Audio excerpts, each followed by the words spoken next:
Black revolutionaries, distillery owners, Italian fashion retailers, and Motown Grammy winners all share their best stories never before told in any other media outlets on Detroit is Different. Visit DetroitisDifferent.com or download the Detroit is Different app on Apple's App Store or Google's Play Store. Welcome back to the Detroit is Different podcast studios, and we keeping things rolling. 2023, I have a guest that definitely is connected to so many movements when we think of being unapologetically black, as people may call it, and definitely freeing the land. Baba Bomani, how are you today? I'm fine. How you doing? Free the land. Yes, sir. I'm doing well. So these Detroit is Different interviews usually start with the origin into the Detroit story of you and your family so much. And then we're going to get more into what's coming up, because coming up, everything that you're involved with, definitely the Malcolm X Grassroots Organization is doing some different things in and around, some things that are more current. But let's start with your story. Detroit and your people. How about ways did you all get to Detroit? Well, my mother came to Detroit by way of Birmingham, Alabama. Okay. She was born in Cleveland, but she was raised in Birmingham, Alabama. And then she came up here to live with her aunt in Detroit in about 1948, something like that. And then she got married in 1950. All right, so let's unpack that a little bit. So you said from the land to Birmingham. So some of the people were already, as they say, up north folks, city folks, and then went back to the south. What was it that led her back to Birmingham?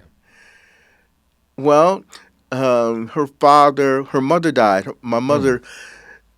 My grandmother on my mother's side died at childbirth. And my father, I guess, didn't think he could handle a little baby girl. So he sent him to his grandmother, who lives in Birmingham, Alabama.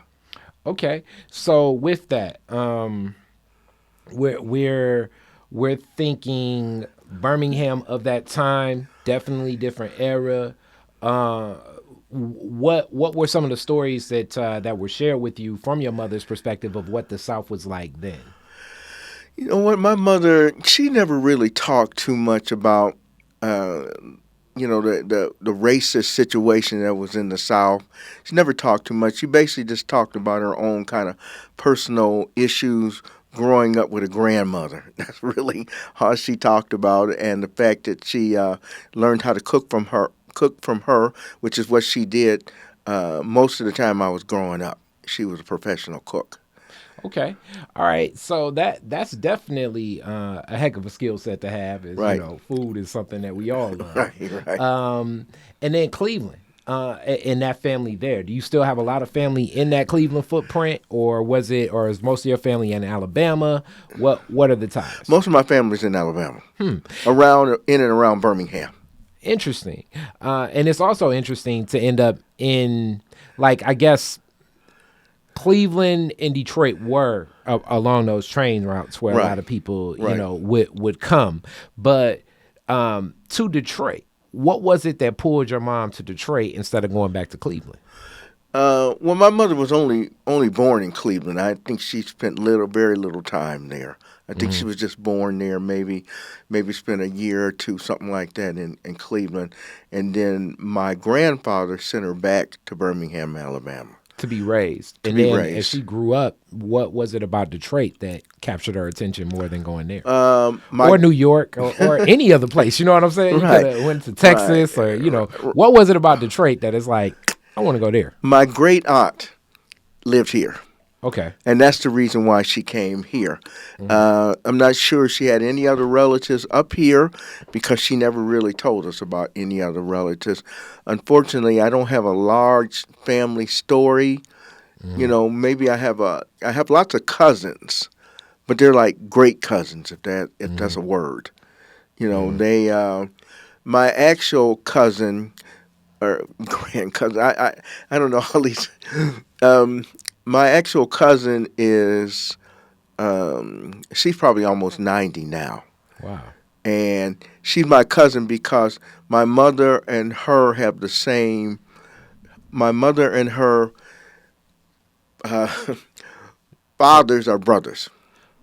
Okay, understood. That's what it is. And so my aunt is the one who came. My aunt is the one who lived there the whole time. She's been up here almost the whole time after she moved up here when she was very, very young. So she has well established. She had her own place, and she was doing a lot of things in and around Detroit. So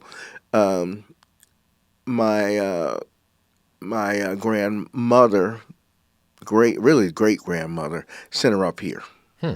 Okay, and what neighborhood? Where was your mother's first stomping grounds in the city?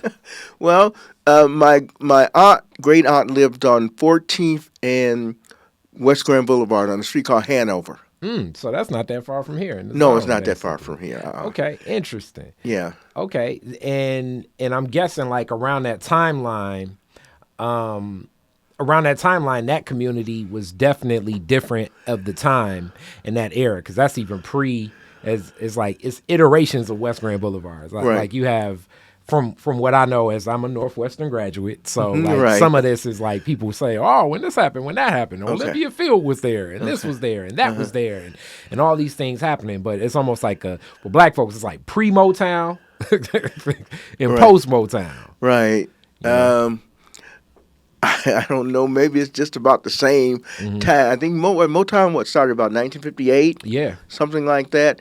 I would have been 8 years old, and by that time, my mother had moved to another neighbor. She had gotten married, and my father died in 1954.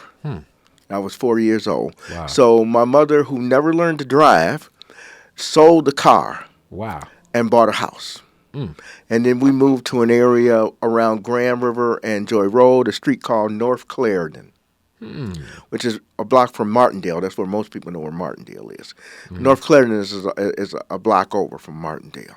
Okay. So you moved into like the McKenzie area, I was to put that. No, it's really Northwestern. It's still Northwestern. Think that's still Northwestern? Well, Joy yeah, Road, I guess you're right. From what I remember, some of those kids would go to Western or McKenzie. But yeah, I guess you're right. Now that I think about it. As far as I know, the line was Joy Road. If you lived on the other side of Joy Road, going towards Livernois, then you went to McKenzie. Yeah.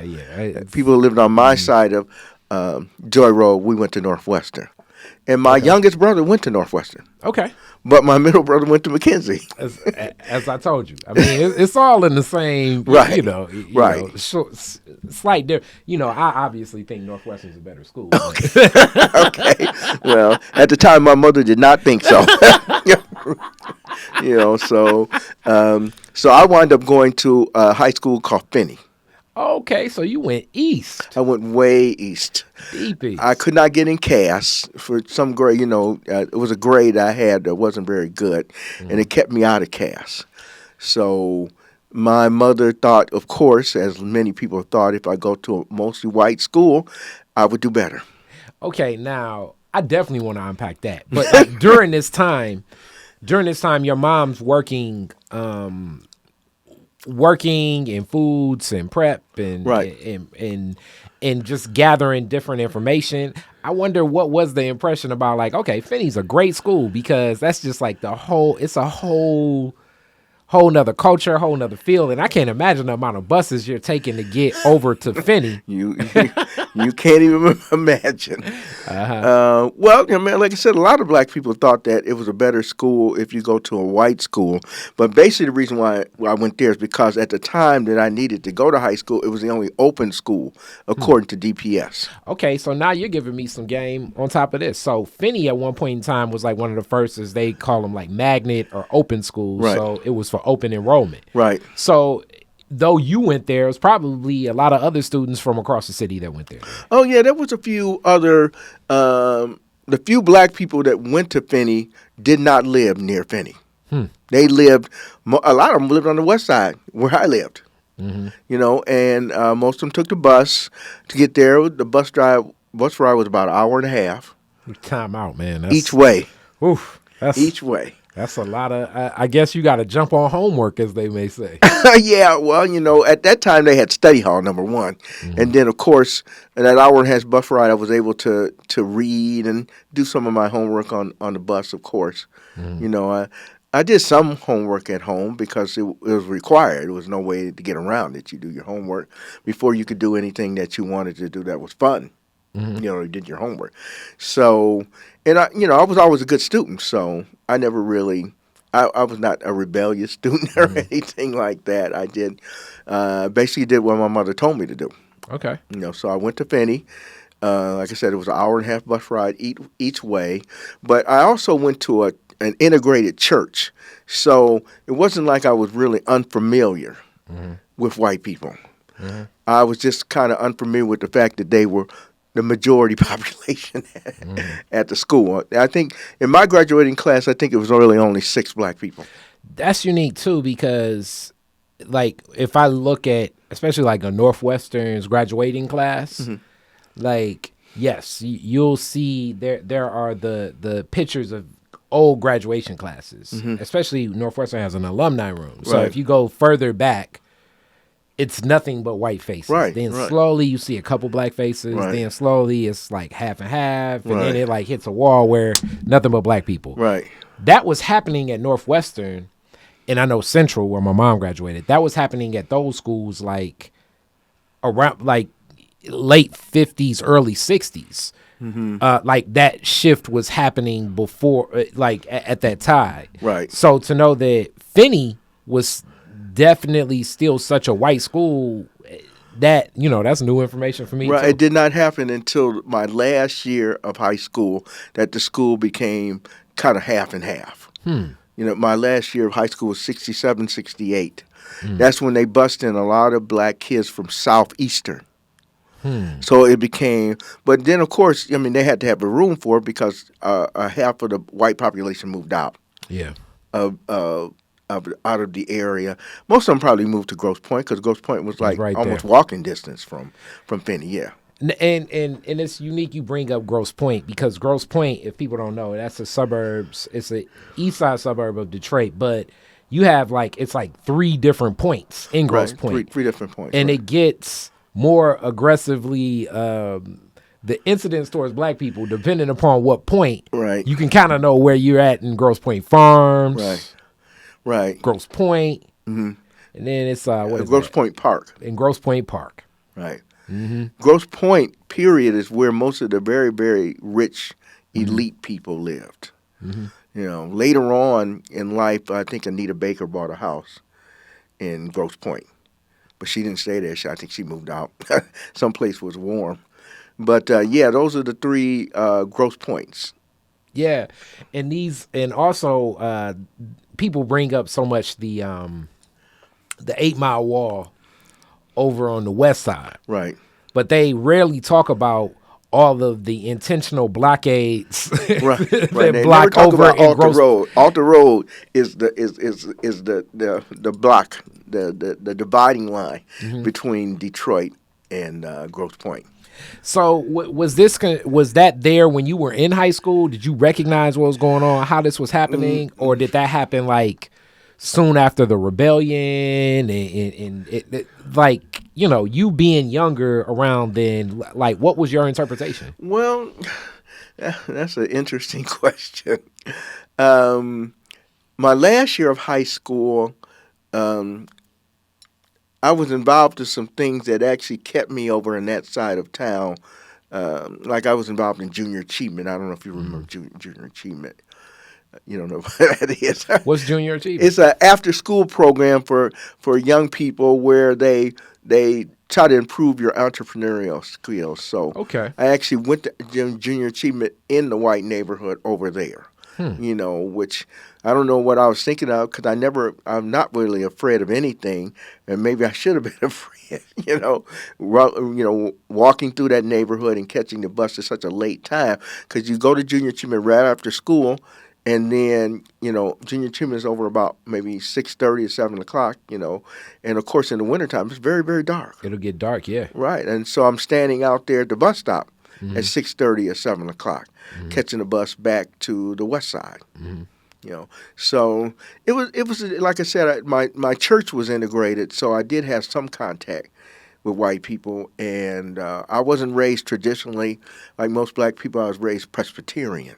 Mm-hmm. You know, I went to a Presbyterian church, which was walking distance, because again, my mother didn't have a car, so we did a lot of stuff either on the bus or walking or whenever my mother could possibly get a ride somewhere. But mostly, at the time, it was either walking or the bus. So, and when you speak of the Presbyterian faith, my grandmother, whose room, as I know, like this, it's a studio now, but this was my grandma's room. She was raised Presbyterian, my whole life in a Presbyterian church, Milton Henry, Gaedi Obedelli, when we think of the Republic of New Africa, and I'm sure we're going to touch on that, ended up being Reverend Milton Henry of First Presbyterian Church. Right. And the message of the Presbyterian faith tying to different strands of Catholicism in a different way than I think a lot of other, like, what would we say, like more black folks would be in like a Methodist-based faith. Right. The messages would be different than like a Baptist church you would feel, especially with the way that the Bible would be read, the way the songs were. Right. Culturally, it was some differences. Oh, it was a lot of cultural differences. My mother was actually raised in an African Methodist church when she was down south. But the one that my aunt went to, we could not get to because it required a couple of buses on Sunday. And we didn't have a car. So we basically went to the church that was in walking distance. That makes sense. Which was the Presbyterian church. So we had to be involved in activities that my mother could check on us. So it was, church, the YMCA, Boy Scouts, things like that. That's the kind of things that we were generally involved with. Yeah. So after high school, after Finney, where do you go? I went to Oakland Community College for 2 years. OCC. Yeah, OCC, right. What campus? Farmington Hills. Yeah. Okay, so you just bouncing, you like getting the whole Metro Detroit experience at an early age. Right. I was part of this something called Detroit 50. And back then they were trying to get black folks to involve with these schools. They wanted them to go to these different schools, because they were feeling guilty. They didn't have a large black population in college. So they gave 50 Detroit black students money to go to OCC, Oakland Community College. Do you remember any other people from that 50? Have you kept up with them? How, what connected from that type of program? Ooh, I don't think I've ever seen anybody more recently. Like right after, I think right after I got out of high school, I might have had a little contact with some of those people. One young lady, I worked with her father, who worked for the city, and that's how I was able to keep in contact with her. And then there was a couple other people that I used to go visit while I was in high school, and I might go visit them every once in a while after I got out, but usually it was only in the summertime because I was in school, OCC, going back and forth. The bus would pick us up on Livernois and Grand River, 50 students, from all over the city, and then they drive us out there to OCC. We'd finish. Well, that was a competitive advantage for you. That was like actually a good thing. You were able to just almost like hop out the house. Right. I just walk up to Livernois. At 18, it really, walking wasn't really that big a deal. You got lots of energy. Wait. Wait. All right. Now, Bomani is speaking from a reference of, yes, the physicality. But we got to remember the territory we at. We in Detroit. So, like, on a good day, yeah, everybody want to walk. But it's a couple days where we got, like, a foot of this on the ground. Well, oh, yeah. There was always that issue. It was always that issue. Sometimes walking was easier because, they wouldn't clean the streets. And it'd be snow up to my knees practically. It was just something. It snowed the whole time I was in elementary school and junior high school, and you just get out and walk. It was like you don't even think about it. You just get out and walk, no matter how much snow it was, how much cold. Because I remember being very cold some days that I had to walk to school. But it's just something that you had to do. Yeah. So, and I bring up that question about that group of the 50 because it's programs like that nowadays. Like where I don't know if you're familiar with the promise from Grand Valley State University that welcomes any student to their college, tuition free, if your parents are earning under a certain minimum amount. Right. Wayne State has picked up the baton of that program Right. and applying that. And I think that other schools are trying things like that. But I asked something like you that because it's somewhat of a case study. It's some precedent for programs like this before. Right. But I always wonder what happens to those black students. Are they followed up upon? Or like, is it any outreach? Is it any arc of success from the institution to the students? No, Michigan, well, you go 2 years. I went 2 years to Oakland Community College, and then you do your junior and senior year at Michigan State. Okay. So I went to Michigan State for the last 2 years. And what years were those? 72 and 73. I Okay. graduated in 74. Okay, Yeah. Now, East Lansing, for people that's where Michigan State is. So now you're getting like a glimpse of like all of Michigan. Right. And Michigan State to me, from especially back then, when I think of Michigan State, it's a lot of things, but it's a school of agriculture. Right. Well, at the time, you hear the stories about it used to be called Moo U. that was the big joke because it was an agricultural school, so it used to be called Moo U. Mm-hmm. But they had moved into a lot of different things. They just couldn't get rid of that field. But I mean, it's so many. It's so much farmland and other things, and obviously like engineering, medicine, Right. The They law got school, like school, everything you could think of. Right. But the roots of it, but also, it's been some brothers and sisters that have stomped through Michigan State, connecting in a different path than like I think some of the other schools in and around the state. What was your experience at State like? Well, let's see. I say about when I got there, it was about 40,000 students. About 2,000 of them were black. So I guess I did some of the things a lot of college students do. You go to the. I never pledged, but of course, almost every student goes to their parties, their icebreakers, and the parties that the fraternities and sororities give. But that usually wears out about after the first year. And then you figure you need to start really seriously studying and considering what your major is going to be, buckle down, things like that. So, like I said, I was not unfamiliar with being around a lot of white people because I went to high school with them. And the church experience as well. And the church experience, right. So, but it still is a large white university. There's still things you got to get used to. We still did not have a car. It was still difficult for us to get back and forth. I didn't go home very much because of that, because I would have to take the bus home. Okay. Greyhound or whatever bus takes you all the way back to Detroit. But I also went to school during the time of the hippies, the free love, all that stuff that was going on at the time. I don't know how much you know about it, but free love, the Black Panthers, the White Panther Party, the hippies, all that stuff was kind of going on at school when I got to Michigan State. I mean, I'm familiar from, as I say, like from documentaries, from different takes, but like what I like to always do is get other people's takes, and then that helps me paint a bigger picture of what it was like. Right. So during because there was a lot of what I believe was in response to the anti-war movement. A lot of anti-war stuff going. Matter of fact, I had my picture taken in front of the Justice Department in 1971. At an anti-war demonstration. And of course, Chuck Wade just had us all send for our red files. And of course, that's the Okay, time out. Explain what a red file is.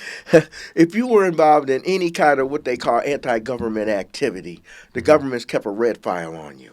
Okay, and when you say the government, who is the The government? United States government, Is it the COINTELPRO. FBI? Is it the CIA? Is it Well, the DEA? Is it the ATF? Was it a group of people called the government? Like what well, at the entity? time it was called COINTELPRO, and Okay. I just think it was involved in several different governmental agencies were involved in COINTELPRO. I didn't think it was just one particular one. Hmm. They just set this up, COINTELPRO counterintelligence program. They set up specifically for people who are involved in things they considered to be anti-government activity, which was the anti-war movement, the Black Power movement, and in some cases the Civil Rights movement. I think in a lot of cases the civil rights movement, but all of them, because I mean, like even in the FBI Files documentary on Martin Luther King, Right. watch that if you ever get a chance to. I suggest it. But they talk about like in his office of 70 people, they said there was like 50 FBI informants. Right. Right. So he was strategically targeted for years on end. Now, I mean, that Absolutely. was Martin Luther King, but also Medgar Evers, Right. Julian Bond, like when we think of this. Right. And that was, as we, in a zero-sum game of how we like to paint history, the quote-unquote peaceful group of people. Right. Right. So... They were also associated them with the Communist Party to a certain extent. Very much so. And it's funny you bring that up. I was just talking about a situation that's happening right now with the brother in St. Louis with the black, the African Socialist Network and some of what he's facing because of the relationship between him. That's not Kwame Ture's organization, is it? No, I don't believe so. Okay. Now, so with this, you bring up Chokwe Lumumba. Right. A couple of times already. Right. Chokwe is, I'm going to give some context, but then I want you to share this relationship. So before this, you've already met him. Chokwe is, as I say, one of, rest in peace. When I have a mentor, I say that's my big homie. He was one of my key big homies. Very brilliant attorney. I mentioned Milton Henry, Gaeti Obadeli, one of his big homies. Right. He was one of Chokwe's big homies. Right. So it became full circle when he knew the relationship that I had with him through my grandmother. And then since then, hosted a Juneteenth celebration where I'm glad that he was able to speak. This is like, I guess, before George Floyd was murdered and Juneteenth became more of a to-do type thing. Mm-hmm. And also just a friend of the family. That kind of puts us in relation. Shout out Mama Shoshana. Right. But your relationship with Chokwe. Oh, and then I guess like the big headlines. Chokwe represented Assata Shakur, right. Mutulu Shakur. Mm-hmm. When people talk about, man, Tupac shot a cop, and it's like, how did he get off? That was Chokwe Lumumba representing Tupac Shakur. Right. And so many other people. The brother that owned the one gun store in Detroit, and just so many cases, top to bottom. Brilliant mind. Wayne State's University's law school has honored him as one of the most established attorneys ever to walk those halls. But I'm giving all the praise to him for who he is. When did you meet Chokwe? I met Chokwe in, I guess, 1990. I met him in 1990. Okay, so this is okay. So you met him, and so we didn't even get there in your story. So, but now we there. How did you meet Chokwe? Well, that's a story too. Well, some people in Detroit at the time say that as you raise your consciousness towards being an African, you are seeking. That's what they call it. You're seeking people who are like mind. You're seeking organizations and people who think like you. You get tired of dealing with telling people, or you get tired of talking to people who don't seem to be on the same level as you. They want to call you racist, or they want to tell you, well, I ain't into all that African stuff. That's the kind of conversation I had probably from the time I was maybe 30. Well, I probably still had those conversations with some people. It depends on it. But at 30, I decided to join the Shrine of the Black Madonna. Okay. And then after I left the Shrine of the Black Madonna, I think I was maybe there actually joined twice, once for 2 years, and then I think another time for 2 years. And then I was kind of freelance for a while, involved with, I guess, the counterculture kind of people here in Detroit, the Rastafarians and people like that. And then, I met Kwame. I think Kwame Kenyatta. He's the one that actually introduced me to Chokwe Lumumba. Mm-hmm. And rest in peace, Kwame Kenyatta. You all know the praise, and I'm so honored that like one of his last interviews was here. I've shared that before, and we'll be sharing more excerpts because a lot of game from that brother as well. Mm-hmm. Another guy to spend some time around Northwestern streets too. Right. Continue. Right. So I met Kwame Kenyatta about 1988 or so. And, I would go to some of the programs they had, but I was actually married at the time. I was still married. And this is when Chokwe is organizing with Malcolm X Grassroots, or still the Republic of New Africa? They started around Malcolm X Grassroots movement started around 1980, I think, and 1984, I think, is when they split from the Republic of New Africa, and they formed their own organization called the New African People's Organization. Mm-hmm. And out of the New African People's Organization came Malcolm X Grassroots Movement, which was like you have to join the Malcolm X Grassroots Movement before you're allowed to be involved in the New African People's Organization. Mm-hmm. They had a time to check you out. They do a background check. You go through a formal kind of process of them finding out more about who you are before you're allowed to join the New African People's Organization. So now let's just talk about when you met Chokwe, because I can tell you, and I think I've told this story before. I met Chokwe at National Council of Black Lawyers was doing a conference in Detroit, and it's this. You know what I'm saying? It's like the slim. I don't know. I might have been there. Light-skinned dude with an afro that just keeps standing up from the back of the room like, no, the law is this and that. And I'm like, why he ain't on the panel? That's all I'm thinking. Right. For like panel after panel after panel after panel. And he's like making the largest things that really didn't make a lot of sense to me make a lot of sense. Right. Especially, I was on this panel discussion about gun violence as just like a hip hop artist to speak about it. Mm-hmm. And it just got to the point where I'm like, we should just give him a microphone. Right. And so I think Mark Fancher, shout out Mark, gave him a microphone. Mark Fancher, good brother. And he's just speaking. And this was running concurrent around the time when Barack Obama was running for his first bid at presidency. And I was a part of like this group of like a welcoming committee. And up to then, I was like, man, Barack Obama, because I'm reading, his book and looking at his speeches, and I'm thinking to myself, like, man, this black dude is saying a whole lot. Then I meet Chokwe, I'm like, damn, this guy is like Obama times 100,000 in my mind of how I was at that time. Right. What was the connection when you first met Chokwe? Like I said, I met him through Kwame Kenyatta. And what what it is 1990. I decided to actually go to a meeting, and I decided I'm going to actually commit myself to the movement. So you go to a meeting, and what are they talking? What's the issue at hand? It was some kind of forum. They had a forum going on. I can't really say exactly what they were talking about. They had done some work in the neighborhood, trying to shut down a few drug houses, and they were running a youth program out of the Malcolm X Center for Self-Determination on Dexter and Tyler. Mm-hmm. And so I went, that was the place they told me to come there if I wanted to get involved. So I came there and I joined right then and there in 1990, Malcolm X Grassroots That's movement. Deep. And it's so, this is what's also so interesting, because that's like so much in my footprint as a kid, but I don't remember that space or, shout out Jesse Brown too, Dr. Jesse Brown. Jesse Brown had his space further up Dexter and Dexter and Claremont. Right. Vaughn had a place up there. I thought Vaughn's bookstore was on Livernois and no, his first place was on Dexter. But I thought he was by 1990. I thought he was over on Livernois, but he was over there still. So that's even shocking too. I don't remember. I don't remember the difference.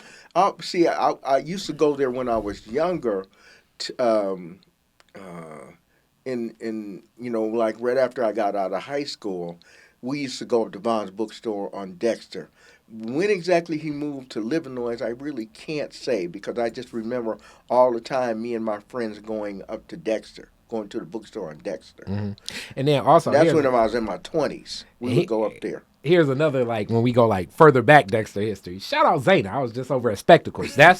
Dexter is where Spectacles, the clothing, cultural boutique, that's where that started as well. Like, all of this stuff is, like, right in the neighborhood. And not to mention, it just blew my mind when Baba Idris told me, like, the amount of jazz clubs that were up and down Dexter. And he was like, yeah, man, in the 60s, on the right day, you could just...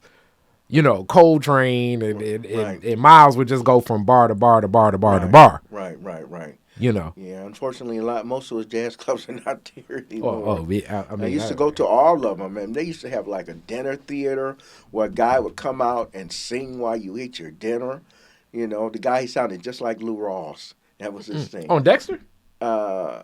No, Livernois. I'm sorry. Okay, but still, like, in that footprint. Like, yeah, it was like, okay. Kind of remind. I don't think I ever went to any jazz clubs on Dexter, tell you the truth. Okay. I don't think I started getting into jazz until I discovered Dummy George's and Baker's. Mm-hmm. And like I said, one dinner theater, which was on Livernois, right between 7 and 8 Mile.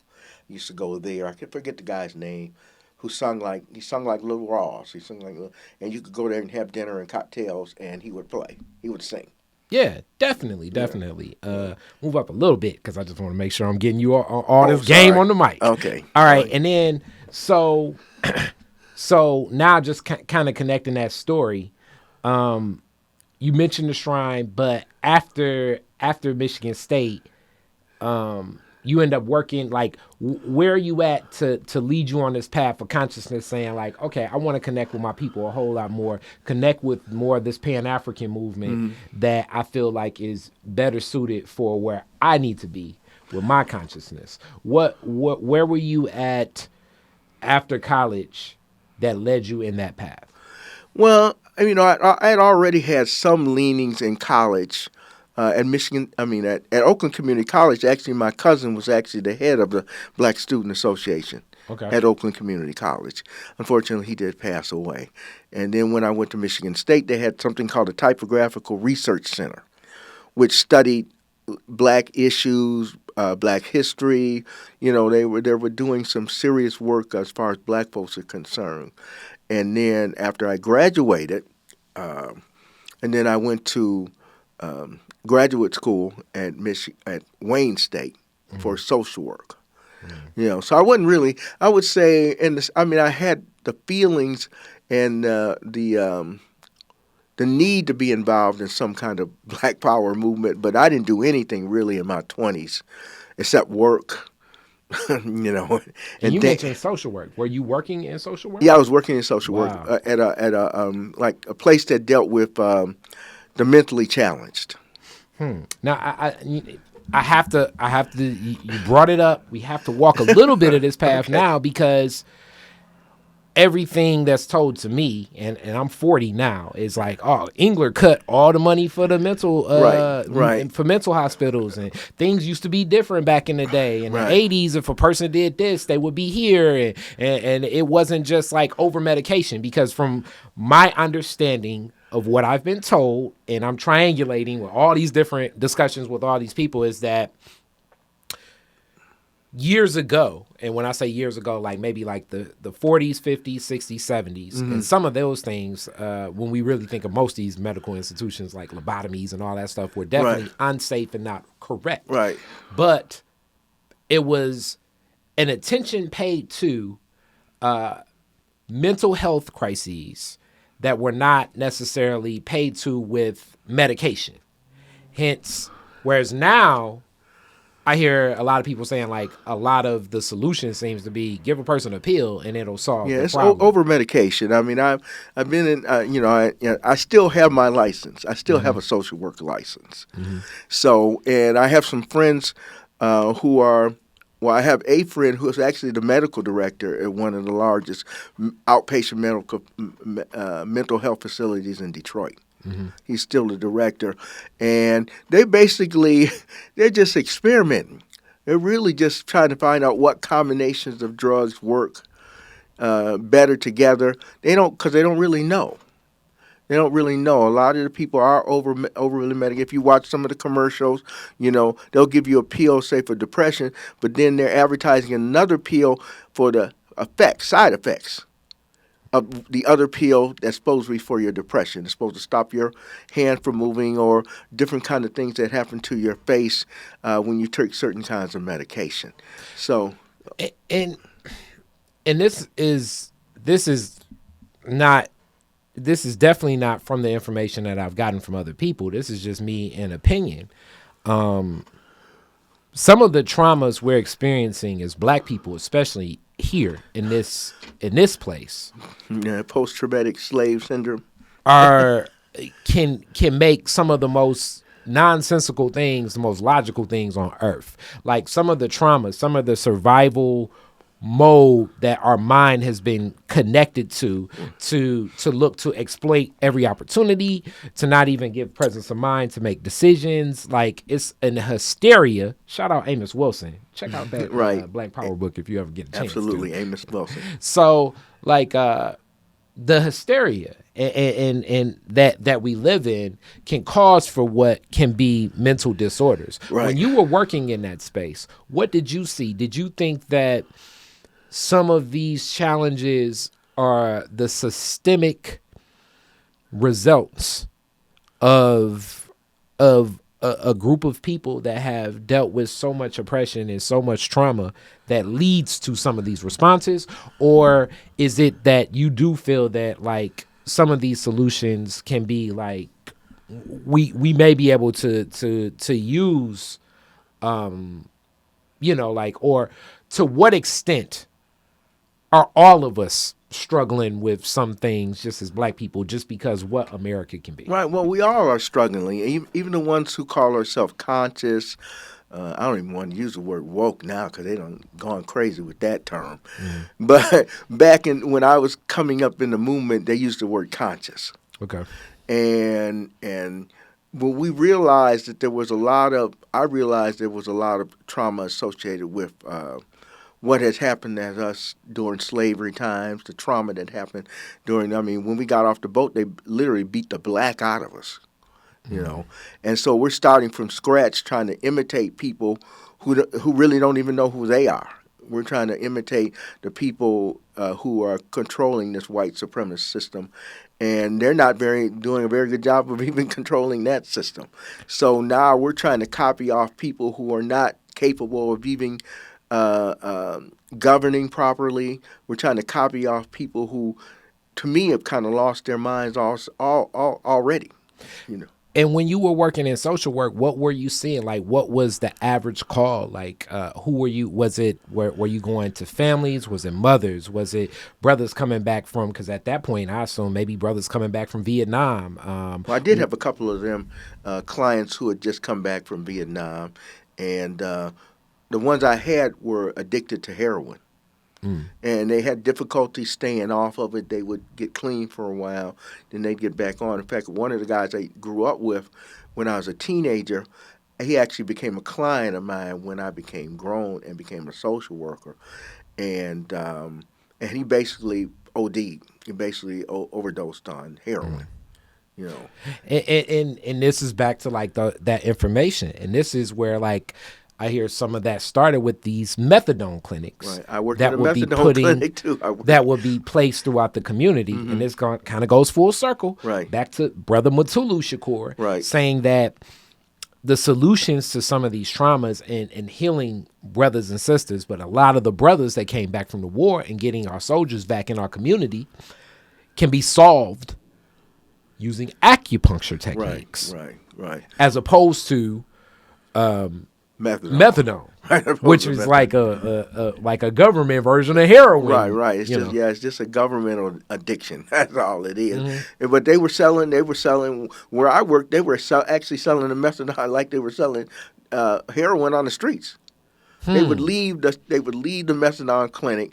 That's when they didn't regulate, when they didn't force you to take it in front of you. They eventually made it so you had to take the methadone in front of you.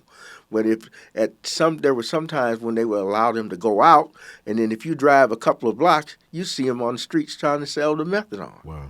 you know. So I worked at a methadone clinic for maybe a year, something like that, you know. And I've worked I've worked almost every aspect of social work: seniors, juvenile delinquents, foster care. Um, you know, I've been in all aspects of social work. So seeing that, and I assume it's kind of like the job, and Lord knows I am definitely not pro police, but I do empathize with the fact that oftentimes police are engaging with people in some of their most vulnerable positions. Right. I assume social work is very similar to that as well, where you're engaging a family in a very vulnerable state. Right. How and then seeing our people like that, I'm guessing that may have been one of the triggers to be like, I need to do more for my community. Like, what was it that was like, right. you know? That was one of it, you know. But it was also partly my mother too, because my mother was very involved when Coleman Young became mayor. My mother was the president of the Block Club, and all of a sudden she became very involved. You know, the seniors, they loved Coleman.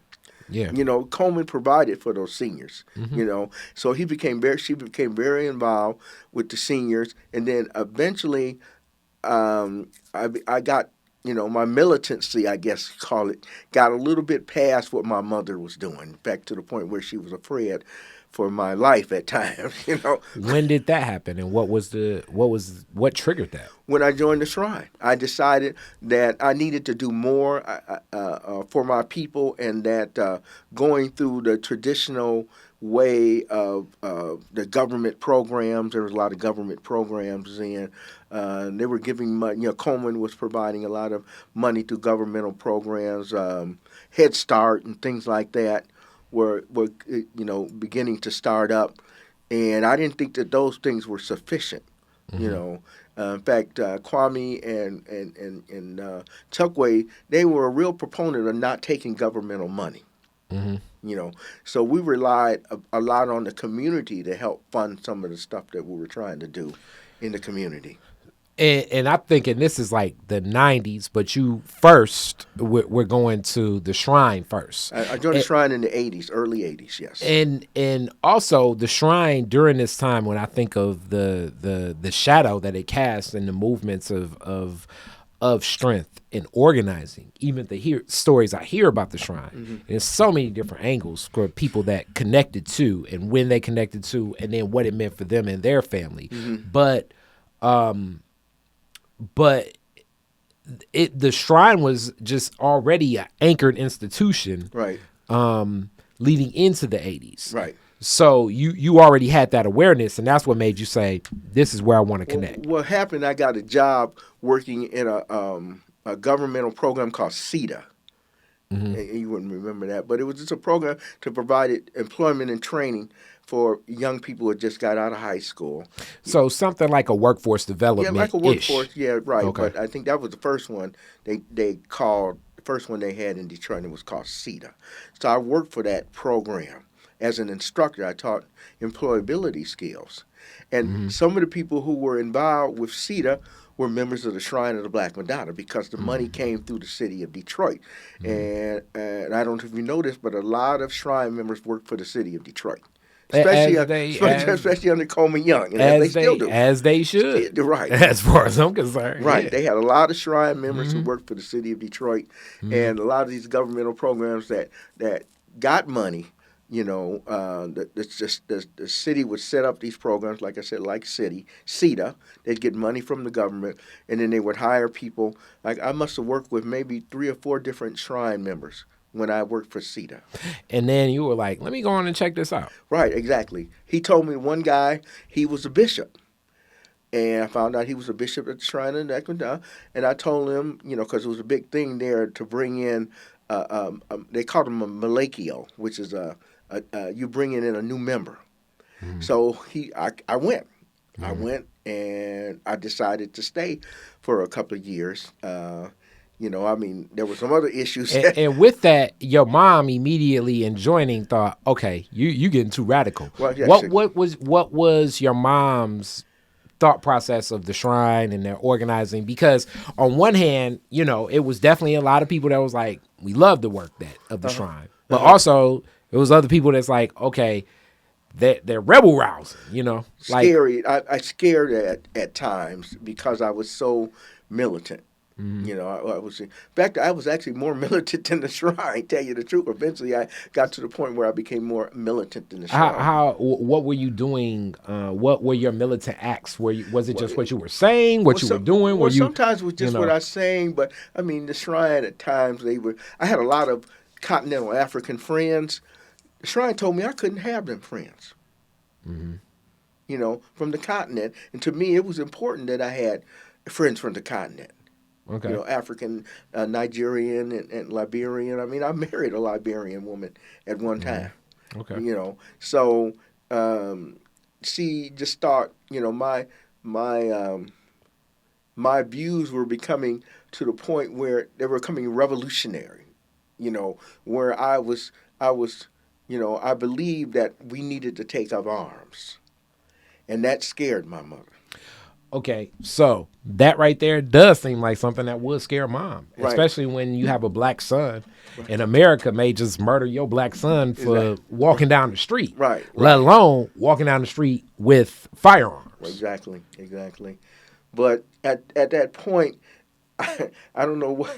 I just decided I'm going to be fearless. I'm going to make this commitment, and regardless of what the consequences are, I'm going to make a commitment to the Black Liberation Movement. So during that time, are you still working in social work? I'm still working in social. I always worked in social work. So with this consciousness of saying like, okay, things may need to escalate to military actions against this machine, you still working in this institution that you're definitely in a position where you're providing resources for our people. Right. But understanding that this is still part of a mechanism that you're feeling like needs to be deconstructed. Hence this dual consciousness, W.E. Du Bois, right. that we all live in. Right. How are you balancing and managing that?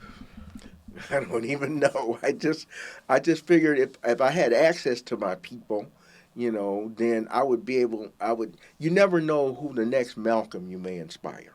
That's my philosophy. You never know. Because right now I'm a substitute teacher at one of the schools. You never know who the next Malcolm you might inspire. And there's always one kid or one somebody that you meet that's a little bit more prone towards. And then I had changed my name to an African name, so some of them made. They understood that I had an African name now, and they wanted to know if I was African. And I'm like, oh, no, I explained that I changed my name.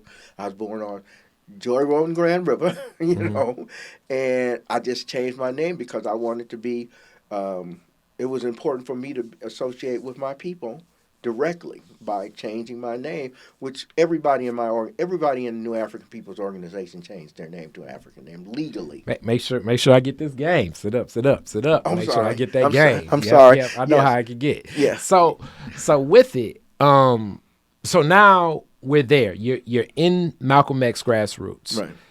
You find a better home here than you definitely found over at the Shrine or any other place. Absolutely. What is it about Malcolm X Grassroots Association that speaks to you so much where you feel that this is the space and place where your works and your passions, your ideals, your visions of not just you, but for our people and your family and the families around you is where you're grounded at? I found them doing more work in the community in the Shrine. Shrine didn't do a lot of work in the community, I didn't think. They did a lot of work in the neighborhood around Dexter and Davison. We'd have events and forums and things that we invite the community to, on different subjects that we thought that were of concern to the community, just like we're having a forum on Saturday, a State of the City forum. We've been doing these forums ever since I've been in Malcolm X Grassroots Movement. And they're just on different issues that come up in our community. It could be something as heavyweight as what we're doing now with the gentrification and the affordable housing, doing work with affordable housing and trying to keep black people from moving out of Detroit and letting them know exactly what's going on, to, lightweight kind of things. We would hold like rap concerts during the summer. We'd bring out a stage and we would provide entertainment for the people in the neighborhood as a way to kind of get them to understand what we were trying to do at the Malcolm X Center. We did run a youth program at the Malcolm X Center. So, and it would kept a lot of kids off the street, kept them from being involved with a lot of drugs, in the neighborhood. I don't know. Do you remember Chaos and Maestro? Very familiar. Right. Well, they started at the Malcolm X Center. Both of them, we would have them perform. That's deep. And I knew that story, and I'm glad you shared that. But Reverend Tafari and Jason's speaking across the world right now about the work that he's doing with young men through Union. It's not that far from here. Right. And Tafari definitely putting in work with so many different people, Forced Detroit and others. Right. So that's powerful. And also, I think it's powerful for the fact that you said 1990 to 2023. That means that you've dedicated decades into this organization, because a lot of people, like, when they think about associations, they haven't been in anything longer than 2 years. You know what I'm saying? Like I said, my commitment, once I make a commitment to do something, I'm gonna live and die in the Black Liberation Movement. Okay. And now coming up, and I guess that brings us to May 19th. What's happening May 19th? Well, of course, that is the birthday of Malcolm X. One of the people that, one of our mentors, one of our people that inspired the people in the New African People's Organization, and also in the Republic of New Africa. We were inspired by Malcolm X. And so we're going to celebrate his birthday. Normally, we would have been doing it probably at the museum, but we've got some issues with the museum now. So they decided that some of the things that we're doing in the community are too black. So they don't let us come to the museum anymore. We had to have Kwanzaa someplace else, at Charles, Reverend Charles Williams Church. We had Kwanzaa all week there, And the State of the City program that's this Saturday is going to be at a place called Sacred Heart Church. Matter of fact, the priest just died a few weeks ago at Sacred Heart. Shamefully enough, the white priest was more militant than the people at the African American Museum. He supported almost everything that Shoshana did because they were members. Shoshana and her family are all Catholics.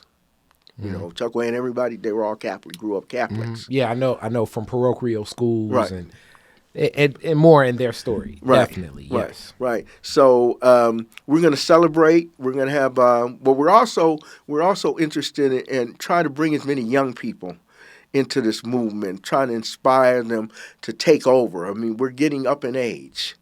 All of some of our people, me and Shoshana, Mama Shoshana, we kind of share co-chairman. We need the male and female energy. So we kind of co-chairmans. So she's doing the program this Saturday on State of the City, and I'm the one that's doing this program on Malcolm X, May 19th. That's his actual birthday.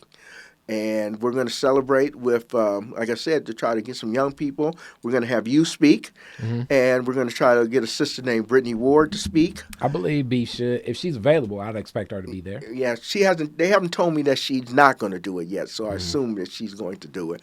She's also the one who designs our flyers, Brittany. Cool. Yep, and she does a beautiful job. I mean, our Kwanzaa flyer was just beautiful. Yeah, she did a great job. So we want people to take over. We have a couple of young people that have started to join us. You met Brother Akimba, right? And have you met Sister Camille? I may have. But, Okay. She's not around right now. She's a graduate student at Michigan State. Okay. But she participates. Did you come to our Kwanzaa program? I came to one of the days. I was just kind of in the back playing. You might not have got a chance to meet her. Yeah. So, but we're trying, and the New York chapter of Malcolm X Grassroots Movement has a lot of young people. I don't know why they're able to attract so many, and some of the other chapters are not. But we really want young people to take over. So a few years ago, when Akimba first joined, we would let him do some of the rituals for. He actually did we went out to Belle Isle, and we actually did an African ritual for when Kwame Kenyatta passed. And he's the one to pull that together. Yeah. Brought the brother who did the actual ritual for the passing of Kwame, and the spirit, he, did the spiritual thing associated with Ifa, which is a Nigerian religion, and he hooked that up. So we're trying to make it so he, can kind of take over, do some things that, we would normally do.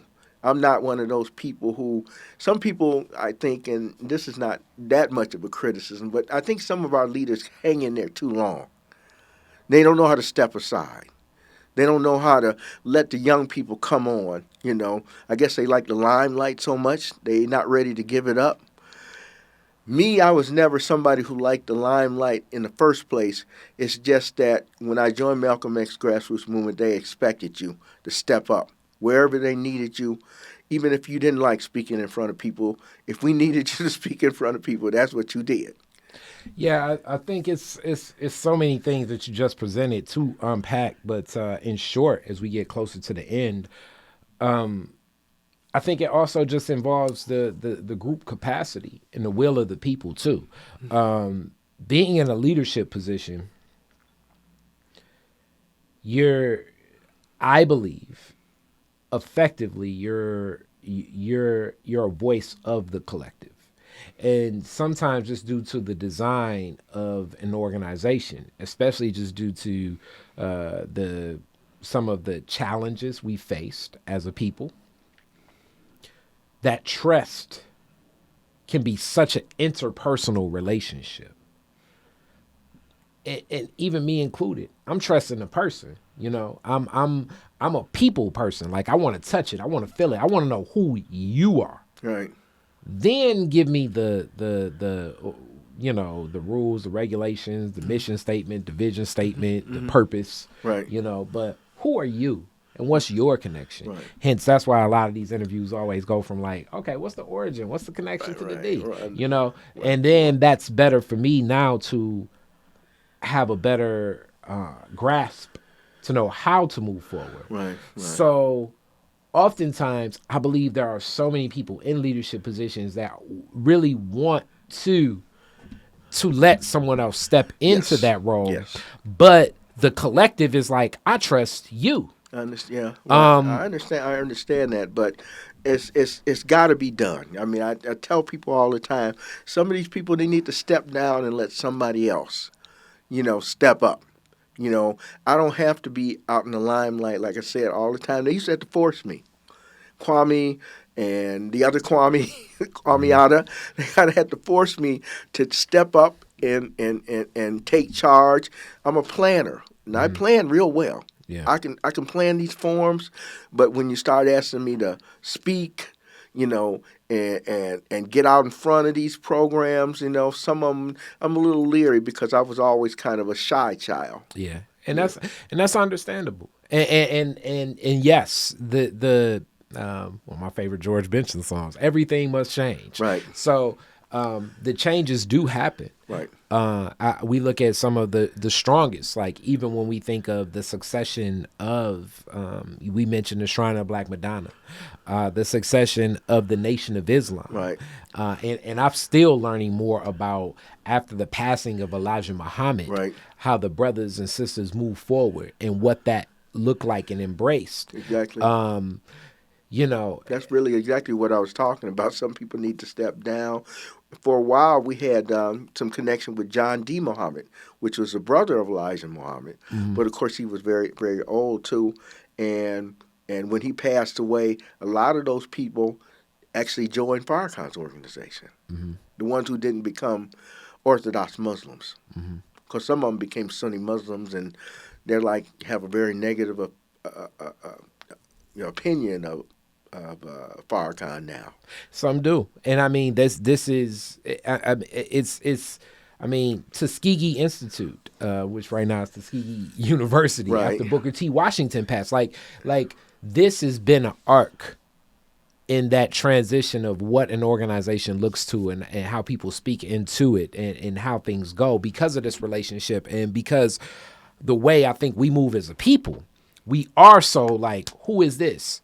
who is this? I mean, hey, we can even, like, even on like a small level, you know what I'm saying? Sometimes people will go to their favorite restaurant, like, all right, who in the back? Right, you know what I'm saying? Because right. if they ain't in the back, Right. I ain't trying to eat Right, it. You know what I'm saying? So right. You can tell sometimes the food is different when I go to the Jamaican restaurant. You can tell that they done changed. I'm like, you done changed the cook, right? That's been my experience with that. I'm like, okay, I don't think he's not here today. They're not here today. They're not cooking today. Maybe I'll come back on the day that person is cooking. So trusting in processes. You talk about planning systems and things like that. That's more of a process of understanding humility that we all need to be onboarded to, because in that stride of where leadership becomes, it needs to grow in capacity to reach that. Mm-hmm. But during that time, sometimes people are like, stay in there. My congressman for the longest, John Conyers. Congressman Conyers, I do believe from different people that were saying, like, who's next, and da-da-da-da. But it was so many other people, like, we need you to do this. We need you here for this action. So in making that decision,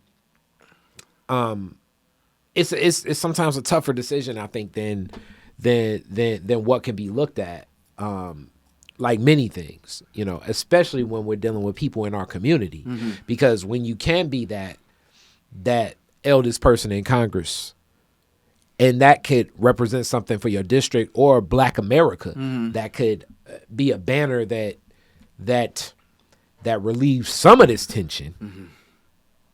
versus, all right, let's get some new traction in this space. Right. You groom somebody. You need to groom. We need to groom people. John Conyers should have groomed somebody. They tell me that Farrakhan is grooming somebody, but so far I haven't seen anybody other than Louis Farrakhan.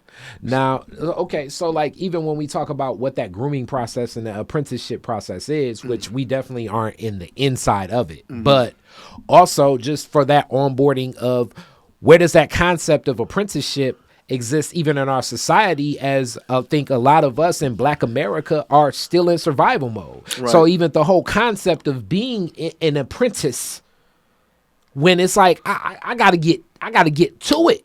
You know what I'm saying? Sometimes, mm-hmm. I'm doing a lot of social media, video, stuff mm-hmm. that you would think like, oh man, kids would take to this. Mm-hmm. Nah, the kid, you know what I'm saying? The parent will drop the kid off and say, hey, they can just, work under you for a minute. And then I really talk to the kid, and their presence of mind is like, I gotta get to it. Some skill sets may be there, mm-hmm. but they're very transient, mm-hmm. just due to, it may take some of the wisdoms to be to a place and position to even appreciate something like an apprenticeship, mm-hmm. for that grooming, for that onboarding. Mm-hmm. Like, it can take some time. That's all I'm saying. Mm-hmm. And in that, our community, mm-hmm. And I'm definitely painting a broad generalization here, but in our community, it's now. It's now. But a lot of that was created by the takeover of Detroit during the late 90s, when we still had control of our schools. Mm-hmm. They had the radio station. The people were Kwame and Malik and MZ. They were doing the radio station out of Detroit. We had mentors or young people who would come in and sit with us, while we were doing these things, like with the radio station, and I'm sure there was some young people involved, probably with the newspaper too. Michigan mm-hmm. Citizen. We had outlets for our young people. We had places where we can direct them.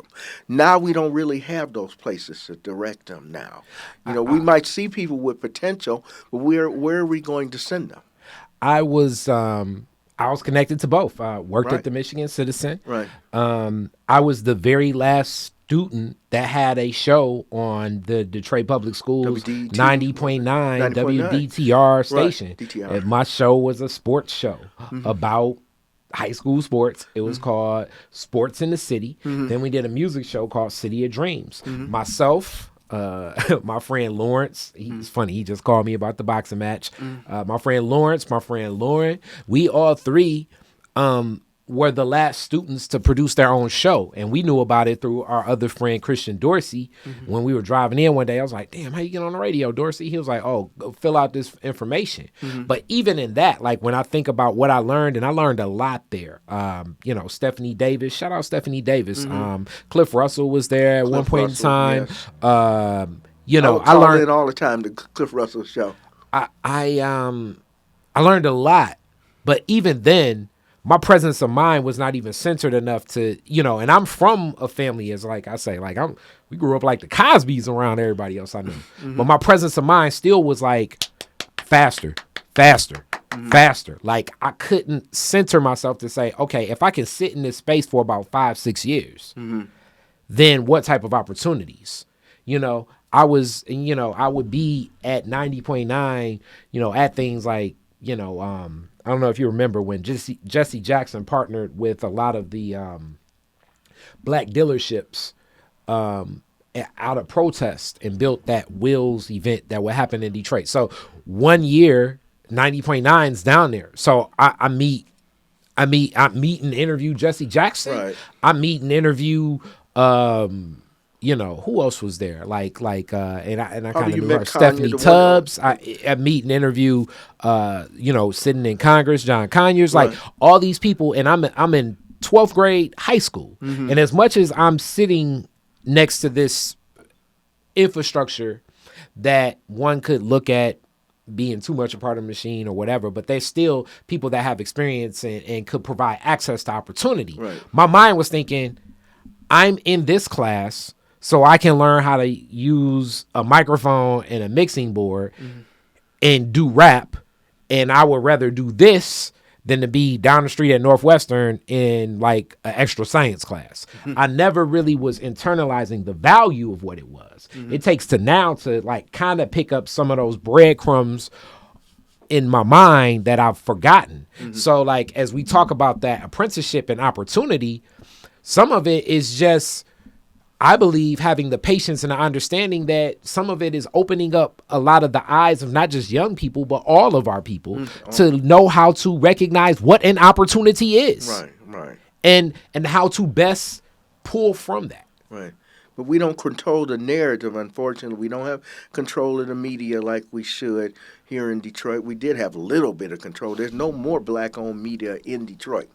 Wait, we still do. But I'm saying Kathy Hughes doesn't own any of the media. Oh, no, I was going to say R.J. Watkins Broadcasting. Yeah, but R.J. Watkins has been bought off by Mike Duggan. Well, like I say, Watkins Broadcasting, R.J. I understand. Still black-owned. We've done some good things with R.J. Watson, prior to this current administration. We used to do a lot of good things with R.J. Watson and Henry Tyler, and so, there was a lot of good things that were done, but still, it's not, we don't have the same kind of control that we had. I said at one time, Joanne Watson said it best, Detroit was the citadel of black nationalism, and black power at one time. Was. And it's been co-opted in many ways. And why do you think it's been co-opted? Well, a lot of it is media and our preoccupation with getting paid. I think that, why do you believe so many people are fixated on getting paid? Because, there's nothing wrong with it, but we don't control it. The money that we're getting paid with comes from people who control us. I understand, but why do you believe that people still are fixated on it if you believe that? Because the society is fixated on it. America's fixated on getting paid. That's what they're preoccupied with. Our so-called leadership is fixated, like swindle. They're fixated on getting paid and not concerned about what the people need. What the people want. There's a lot of needs here on the ground for legacy Detroiters, black Detroiters. There's a lot of need here. Housing, homelessness. I've had all sorts of contact as being a social worker, and we're really not dealing with the overtaxation. We're not dealing with any of that like it's supposed to be dealt with. The school system, I'm in it now. They don't want to. Some of the places we know around the country are just banning Black history, but the Black history that they have in Detroit Public School is worthless. There's nothing to it. They don't even act like they're really that concerned about teaching it. I'm doing a better job, and all I'm a substitute teacher for physical education, and I'm probably doing a better job with Black history than the people who are supposed to be teaching Black history at the school. So with this, and I definitely have so many points, but this has been an interesting, fruitful, lively discussion. Absolutely. Thank you so much for sharing your story and understanding that glimpse, a glimpse into how you're seeing certain the metamorphosis of a city that I do feel that yes, it was a citadel of a lot of things Black, and right. I still feel like it is to this day, and I think some of that power structure changes because so much of Detroit itself. Metro Detroit, or I guess the Southeast Michigan has changed, but through it all, there are vestiges of some dynamic Black folks. We're still here. It's just that they were at the time. They were like, at the time that I joined Malcolm X Grassroots Movement, it seemed like they were like everywhere. Yeah.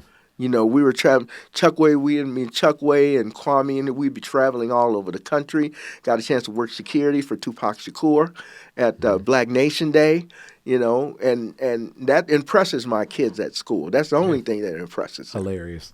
I think, but also it's the onboarding as being a child from Aisha Shule. I'm gonna just leave you with this point. Right. I think it's the onboarding, and then how we saw that. Because in some of these struggles, in these strides, as I know a lot of the sons and daughters of Panthers, a lot of sons and daughters of people from the Shrine. I mean, I'm an Aisha Shule kid. Mm-hmm. But definitely, like, when we think of, like, some of those Panthers. A lot of them are not involved in anything anymore. But the quality of life, and Tupac even says it. It's unique right now. It's a series on television talking about the relationship between Tupac, Afeni Shakur, and Tupac Shakur. Mm-hmm. And Tupac even says, like, even in the other documentary Resurrection, it was like sometimes I felt like my mom cared more about the people than her people. Mm-hmm. Some of the experiences of those children growing up in quote unquote the movement, right, and how their interpretation of what the movement meant to them, and even how the movement treated their parents. I'm just going to share with you some of the stories I know is why some of the second generations are not as connected. Right. Now, with that understanding, I usually like to open up a bitter lens to say, a lot of this is like we flying the plane while we flying the plane and building it at the same time. No one, a lot of these new ideas about, what the emotional intelligence that parenting takes and the time it takes, what that means. I got some people that I'm connected to that grew up with Panthers in their family where, like, just due to the insidious nature of the FBI organizations, they've been followed like their whole life, and what that's meant from certain acts that one family member may make. Right. So some of this adverse feelings towards, I guess you say, connecting to the struggle kind of deals with certain people's understanding of their quality of life, of what the struggle meant. And then furthermore, not just what the struggle meant, it's also what the struggle gave back. Where I think some of the misunderstandings is that, it's back to like children speaking in a children's place versus a parent's place. They're not understanding of the holistic nature of that familial institution. But it's a lot of pain, I think, when a lot of the second generation people connected to these struggles. And I do think that a lot of them are willing, ready, and want to get connected again. They just need some time to release some of that some of that pain that they're feeling and then get a better lens to have a better understanding. Because especially when we think of like the Republic of New Africa and some of the stories connected to the Republic of New Africa, and I can only imagine what it'd be like if I'm 5, 6, 7, 8, 9, 10 and onboarding with this. And you're at New Bethel at the shootout, and you're 9, 10, 11 years old, you know. And I know Fred Hampton Jr. talks about it a little bit, you know. He comes on the radio regularly out of Chicago, and he talks about growing, you know. Well, he didn't even get a chance to grow up, you know, because his mother was pregnant when his father was killed.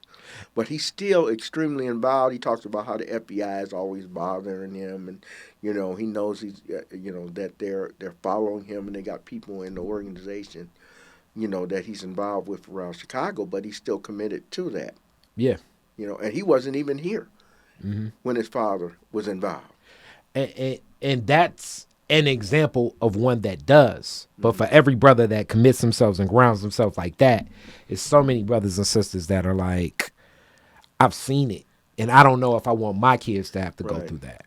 And that's all I'm just saying, you know. I understand, you know, but surviving day to day as a black person can't be that much different than you trying to keep your kids out of trouble. I mean, you really can't keep them away from what's going on. You really can't keep them away. How can you keep them away? If you're driving while black, or walking down the street while black, or walking up to the door asking for help while black, you know, you really can't get out of any of this. You can't hide this from your kids. You can't shield this from. That's why a lot of these black people moved out to the suburbs. Well, I don't want them to grow up in the same kind of situation I'm in.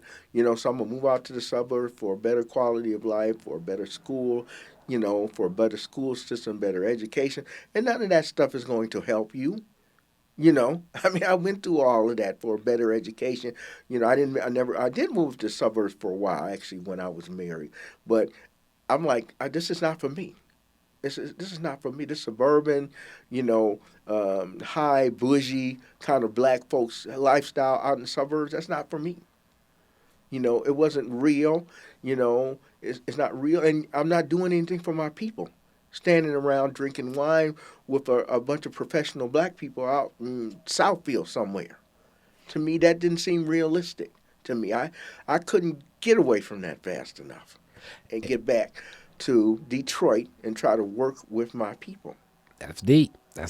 So with that, I'm going to let that statement stand tall, my brother. Okay. Thank you so much, Brother Bomani. No problem.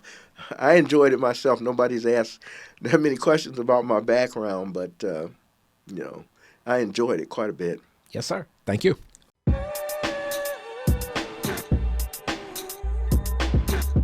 Detroit communities have faced marginalization, oppression, and prejudice from political, corporate, and media institutions. At times, Detroit community voice is silenced and ignored by those in power.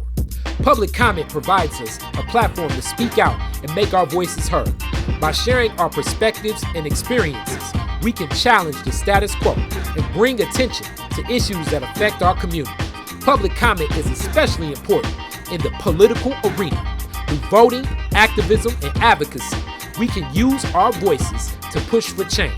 Strengthening our social capital by amplifying community voice builds a structure for any and everything that impacts our community, to begin by starting with collaborating equitably with our community.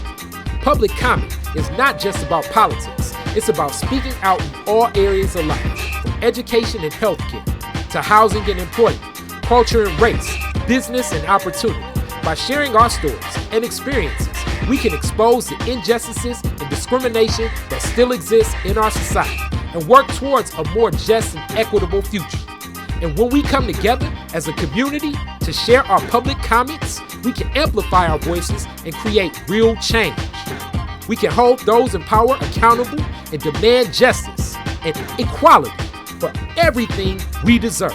Welcome to Public Comment by Detroit is Different. Every Tuesday, 7 a.m., live stream.